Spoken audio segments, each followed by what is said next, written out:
From the headquarters of our new YouTube website, Right of Opinion, this is Sir Travis Bickle providing an update on the infamous and quite sadly deranged Robert De Niro.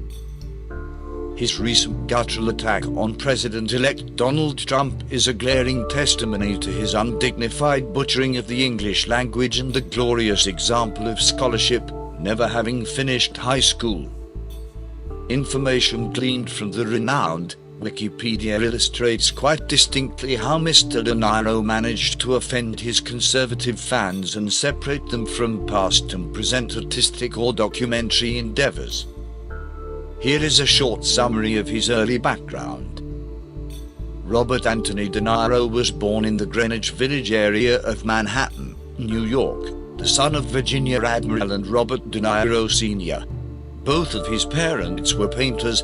His father was of half Italian and half Irish descent, while his mother was of half German ancestry, with her other roots being French, English and Dutch.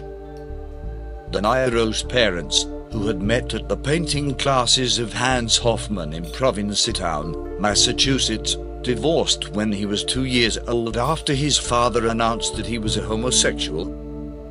De Niro was raised by his mother in the Greenwich Village and Little Italy areas of Manhattan. His father lived within walking distance and De Niro spent much time with him as he grew up.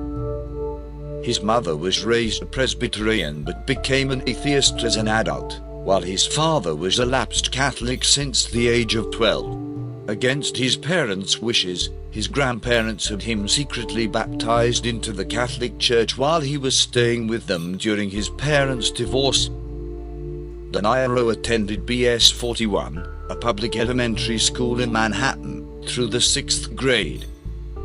He then went to Elizabeth Irwin High School, the private upper school of the Little Red Schoolhouse, for the 7th and 8th grades.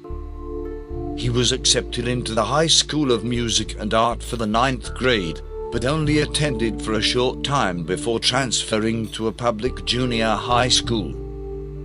De Niro began high school at the private McBurney School and later attended the private Rhodes Preparatory School, although he never graduated from either.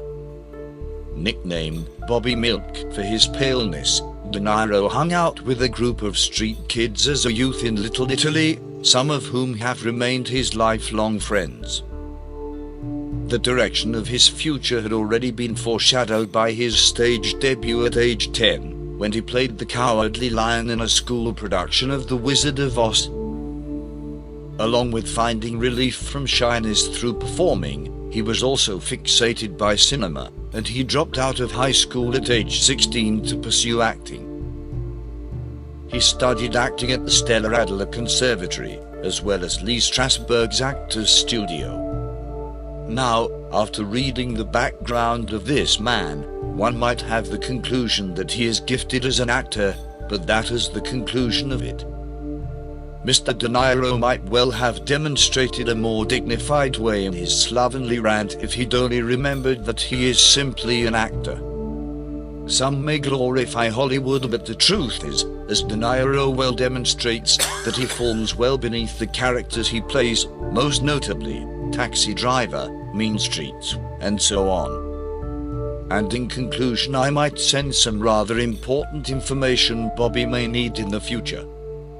Bob, you're an actor, you may well have fame and fortune, but so did Caligula, the sadistic, vainglorious Roman emperor. Your profession is to play someone other than yourself. You receive payment for wearing a mask that you may appear as someone else. In days past, wearing a mask of someone you're not was known as a hypocrite. But, Bob, we all know full well you were not wearing any mask delivering that putrid rant on Mr. Trump. The mask came off, Bob. That was all the great Robert De Niro. Do us a favor, Bob, and put the Taxi Driver mask on. It will be a step up from where public opinion sees you now as a crude, socialist marionette for the elite.